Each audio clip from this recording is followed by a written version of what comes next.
Good morning everyone, welcome back to my channel. আজকে তোমাদের সাথে শেয়ার করছি আনাদার ডেইলি ভ্লগ। এখন সকালবেলা আমরা বেরিয়ে পড়েছি বাজার করার উদ্দেশ্যে, বিকজ কালকে স্যাটারডে আর আমাদের বাড়িতে কিছু গেস্ট আসার কথা আছে, তাই সকাল সকাল বাজার করতেই হবে। তার সাথে আরেকটা কথা তোমাদের সাথে শেয়ার করার আছে যে ব্যাঙ্গালোরে এখন খুব বেশি সোয়াইন ফ্লু হচ্ছে, বাচ্চাদেরও হচ্ছে, বড়োদেরও হচ্ছে। সো সিদ্ধার্থ একটু খোঁজ নিতেই বেরিয়েছে যে কোথায় সোয়াইন ফ্লুয়ের ভ্যাকসিন দেওয়া হয় না হয় এভরিথিং। তার সাথে নিয়ে নিচ্ছে ইডলি।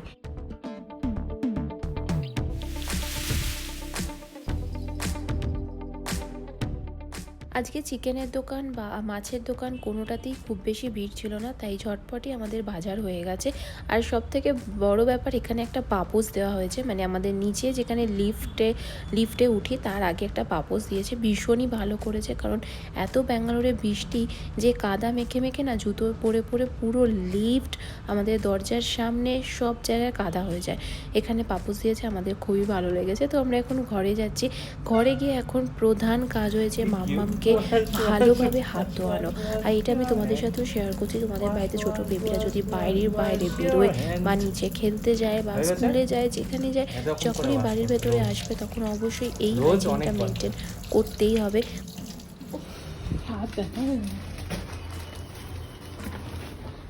আমরা যখন বাড়িতে ইডলি প্যাক করে নিয়ে আসি তখন ইডলিটা এইভাবে প্যাক করে দেয়।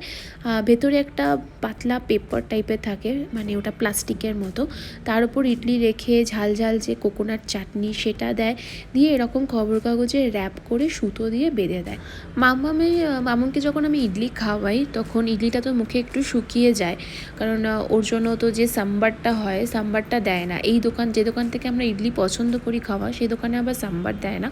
তো তাই জন্য কী করি, ইডলিটা মুখে দিয়ে একটু নাড়াচাড়া যখন করে মুখের ভেতর পুটলি করে বসে থাকে, তখন আমি এই কোকোনাট ঝাল চাটনিটাই অল্প একটুখানি ওর মুখে ছুঁয়ে দিই, ব্যাস টক করে খাবারটা খেয়ে নেয়।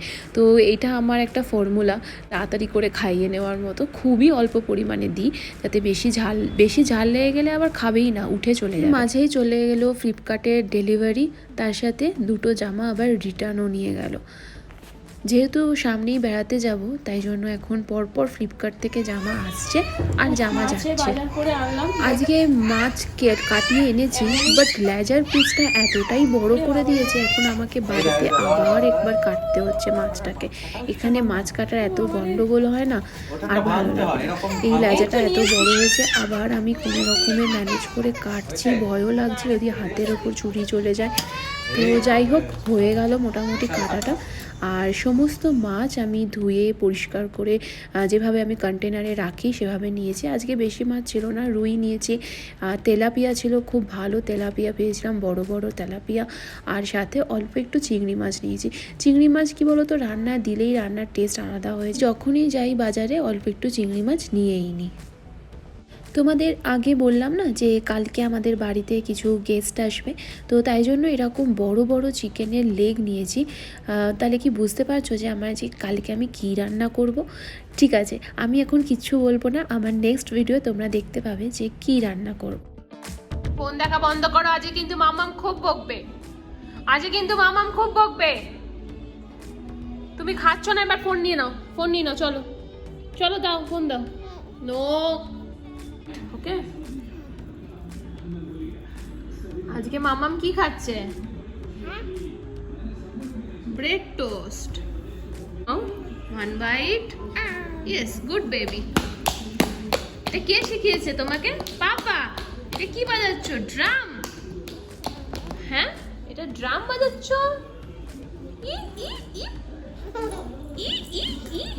বাজাতে আবার। তো আজকে পুরো দুপুর জুড়ে আমি ভিডিও বানিয়েছি যে ফার্স্ট ক্রাই থেকে কিছু জামা নিয়েছিলাম মেয়ে, তো সব জামার ভিডিও খুব সুন্দর করে বানিয়ে দিয়েছি। যদি তোমরা পুজোর শপিং শুরু করে থাকো তাহলে প্লিজ একবার চেক করে নিতে পারো ভিডিওটা, কালকেই আমি দেবো ভিডিওটা। তো খুব ভালো ভালো জামা আমি সব 60% অফে নিয়েছি, তো তোমরাও নিয়ে নিতে পারো।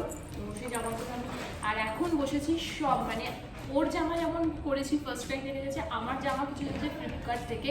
আর রিসেন্ট আমরা ঘুরতেও যাব, তো তার জন্য কিছু শপিং ছিল, তো সেগুলো করেছি। সমস্ত জামা ট্রায়াল করছিলাম সারা দুপুর মেয়ে যেটুকু ঘুমিয়েছে তাতে আমি সেই সব কাজগুলো কমপ্লিট করে নিয়েছি।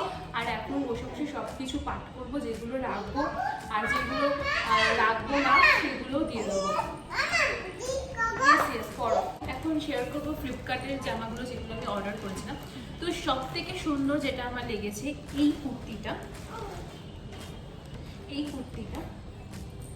একটা কুর্তি, ঠিক আছে, এরকম স্ট্র্যাপ আছে আর এগুলোতে অ্যাডজাস্ট করারও ব্যাপার আছে। আর খুব ভালো নরম জামা, ভীষণ ভালো লেগেছে এই ডিজাইনটাও আর মোটিভটাও, আর পরেও খুব ভালো লেগেছে। তো এটাও একটা ওয়ান পিস ড্রেস, এরকম স্ট্র্যাপ দেওয়া, এটাও খুব সুন্দর, এইরকম ফিনিশিং আর লং ভালোই ঘের আছে আর কাপড় খুব সফট, ভীষণই ভালো। এই যে সামনে না মামা, একই স্পেসে দুজনে থাকতে হবে, এখানটা দেখো দেখো দেখো এবার। হ্যাঁ, আর এইটা হচ্ছে, এটাও একটা ওয়ান পিস, এই যে খুব সুন্দর প্রিন্ট, ঘেরও অনেকটা ঘের, ঠিক আছে, আর এরও এরকম স্টাইল। কোয়ালিটির জন্য ফ্লিপকার্ট থেকে অনেক সময় আমাদের নেওয়া হয় না, আমাদের ডাউট হয়ে যায় আমরা যে কিরকম কোয়ালিটি, কিরকম দেখতে লাগে। বাট এই তিনটে যে জামা দেখালাম, তিনটেই খুব ভালো কোয়ালিটি। একটা নিচে 340, এটা 340 না সরি, এটা 340, এটা 360, আর ওই জামাটার প্রাইস পড়েছে 500। আমি জাস্ট শেয়ার করলাম। এখন জামাগুলো সব পাট করতে বসেছি, এটাও খুব সুন্দর, বাট এটার সাইজটা অতটা আমার আসেনি, তাই আমি এটা রাখবো না, রিটার্ন করবো। বাট এটা খুব সুন্দর, পরে খুব স্মার্ট লাগছিল, এটাও দেখতে পারো, ট্রাই করতে পারো। এ জামা পরেছো? ও, এটা একটা হাফ প্যান্ট, এটাও খুব ভালো, কিন্তু এটা একটু বড় সাইজের লাগবে, তাই আমি রিটার্ন করবো একটু বড় সাইজের। এই হাফ প্যান্ট, এটাও খুবই ভালো, খুব সফট কাপড়, ভীষণ ভালো ফিটিংস, এটাও তোমরা ট্রাই করতে পারো। সো এখন আমরা আবার একটু বেরোচ্ছি, বাড়ির সামনের দোকান থেকে একটু দই নেবো, জাস্ট দই আর কাঁচা লঙ্কা যদি ডান্সো থেকে অর্ডার করি না তাহলে একদম ঝাল থাকে না। ও তোমাদেরকে ডান্সোর ব্যাপারে বলিনি, ডান্সো হচ্ছে 8 ঘন্টার মধ্যে সমস্ত জিনিস ডেলিভারি করে, দুধ, গ্রোসারি, ডিম, এভরিথিং। বাট ডান্সো থেকে আজকে অর্ডার করলাম না, বাড়ির ঠিক সামনেই পাওয়া যায়। কাঁচা লঙ্কাটা কিনতেই হয়, কারণ ডান্সো থেকে অর্ডার করলে কাঁচা লঙ্কাগুলো একদম ঝাল হয় না। তো একটু কাঁচা লঙ্কা লাগবে আজকে রান্নার জন্য।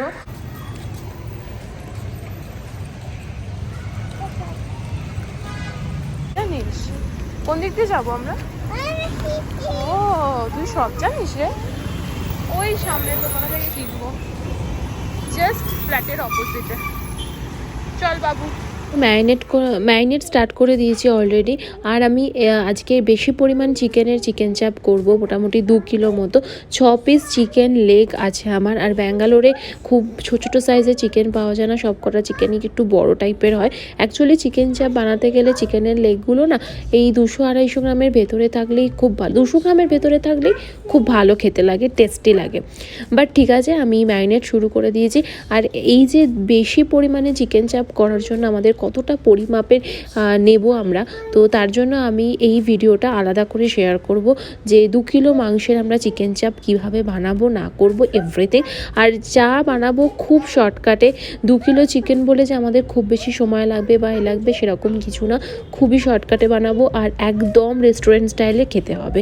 তো আমার ভিডিওটা তোমরা পারলে চেক করে নিও, এর পরের ভিডিওতে আমি সেটা দিয়ে দেবো, এই চিকেন চাপের ফুল রেসিপিটা। তো এখন রাত্রিবেলা, আমি সন্ধেবেলা, এখন মেনলি 8টা বাজে, আর এরপরে আমি মেয়েকে খাওয়াতে বসবো। মেয়েকে খাইয়ে দাইয়ে রেডি করে দিয়েছি, একটু ঘুমোতে যাবে, তার আগে ওর ইচ্ছে হয়েছে এখন আইসক্রিম খাওয়ার। ফ্রিজে যখনই দেখবে আইসক্রিম আছে ব্যাস ওর তখনই চাই, আর কোনো খাবারই ওর মনে পড়ে না। আর এখন এমন হয়েছে যে স্পুন করে অস্থির, ও স্পুন দিয়ে নিজে আইসক্রিম খাবে। এখন এটা নতুন ওর মাথায় ঢুকেছে। ঠিক আছে, নিজেই খাচ্ছে, বাট হ্যাঁ একদমই ফেলে না, খুব ভালোভাবে শান্তিভাবেই খায়, তাই জন্য আমিও কিছু বলি না। সো আজকের ব্লগটা আমি এখানেই এন্ড করছি। ভালো লাগলে প্লিজ লাইক শেয়ার করে দিও, আমার চ্যানেলটাকে সাবস্ক্রাইব করে দিও। আর নেক্সট ভিডিও অবশ্যই কিন্তু চিকেন চাপের রেসিপিটা দেখে নিও। তাহলে চলো, টাটা, bye bye, take care and good night.